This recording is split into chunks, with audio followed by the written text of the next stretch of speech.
Hello and welcome to my top 10 things I want to see in Zelda Wii U. It is Zeltik, and this is the first of a series of top 10 lists that hopefully I'll be doing in the near future. I want to stress this is just my wish list of sorts. Nothing here is actually confirmed. Please don't think it is confirmed. This is just my opinion of 10 things that I'd love to see in this game that's got us all hyped out of our minds. Number 10. A world which changes with the story and with the dungeons that you complete. Alright, let me explain.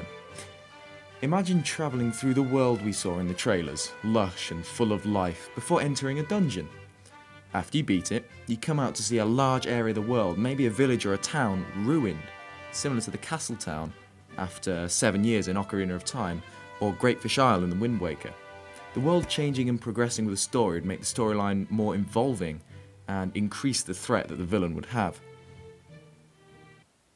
Number 9. Bigger overworld enemies. We've already seen a large beast in the first reveal trailer, that sort of a big robotic arachnid style thing with the lasers. And this gives me hope that this isn't a one-off occurrence and massive enemies really will appear in the overworld. This is something sorely absent from many Zelda games. A notable example of where it has been included is the giant squid in the Wind Waker, which was freaking amazing. You're sailing along with that awesome theme and then suddenly BAM! A fucking kraken appears and you're in a boss fight just like that. Gaming gold. Number 8. Equipment options. I know, we've had this before, but not extensively. Skyward Sword did it best out of all Zelda games to date, collecting resources from the surface and using them to upgrade your stuff at the bazaar. An extensive set of equipment options, I'm talking tunics, shields, maybe pieces of armour, boots, gloves, bows, swords, until the Master Sword, that shit needs to return. Having a plethora of equipment options allows you to get a real sense of progression in the game. You'll get more and more powerful as the game goes on, and if certain pieces of equipment require pieces from, or even can be found in their entirety, in remote locations in the overworld, maybe mini-dungeons, it would reward exploration, which I think is something that really needs to be done in Zelda games. I love going into a remote, sort of unknown area of the map and finding something brilliant. That'd be awesome. Number 7. The Tunic. You know what I'm talking about. Where is it? We've only seen Link in this blue suit that looks like Link's PJs in Wind Waker. Next trailer better show us the green. Number 6. Side quests. I've recently been playing Majora's Mask on the 3DS, and damn, the side quests in that game are quality. Without spoiling anything, some are incredibly involving and long. The only thing I could think that could improve them is having better rewards at the end of some. Side quests provide an alternative gaming experience to the main questline and help immerse the player into the world, which ties in with my next one. Number 5. Enriched, deeper characters. Again, Majora's Mask. That game nails enriched characters. I love seeing the way they react to the impending apocalypse. And they all have a lot of personality that helps them appear more than just NPCs. They're more like people. All the different characters in Clocktown react in different ways to the moon over the 3 days. It's brilliant. You get the Swordsmaster who says he's going to cut the world in half. Jesus, cut the moon in half. It's just brilliant the way you can see all these characters react.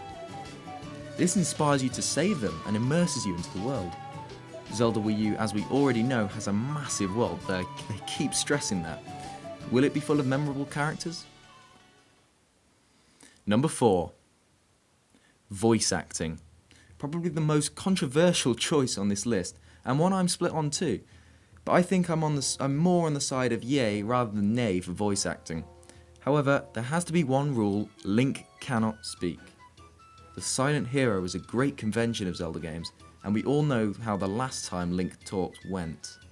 Great! I can't wait to bomb some Dodongo! Hyrule Warriors, love it or hate it, does voice acting well. It fills in a lot of the silence that is present in many Zelda games and does admittedly seem odd. I think voice acting, if done well, could work brilliantly. Number 3. Some mature or darker themes to the story. Now, Wind Waker is my favourite game of all time, hands down. Nothing beats that game. This isn't really a must for me to enjoy a game. Wind Waker is one of the most light-hearted Zelda games. But I would love for some darker themes to appear in this game. Majora's Mask is by far the darkest game in the series, and its feel is awesome. Twilight Princess tried a bit too hard in my opinion to seem dark, and I think it hindered the experience of the game slightly. Either way, darker themes will appeal to an older audience and the modern gaming world in general. Number 2. Epic bosses. Speaking of Twilight Princess, one thing it did right was bosses. I've said it before and I'll say it again, Twilight Princess has the best fucking bosses of any Zelda game. From the incredibly intimidating beast Twilight Igniter Fyrus to the monstrosity that gave us flashbacks to Mario 64 nightmares. Seriously, scary shit. Twilight Aquatic Morphle and the odd Usurper King Zant.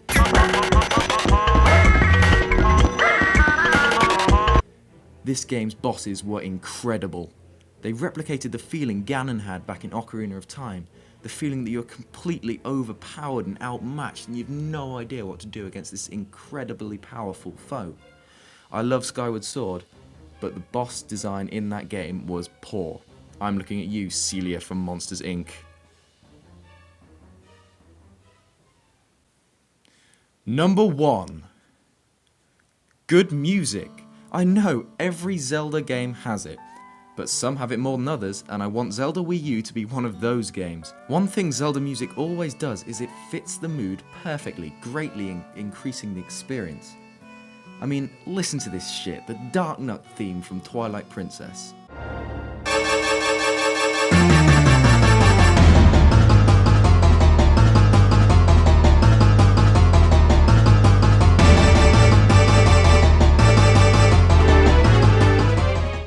It makes the fight so much better to have a good theme with it.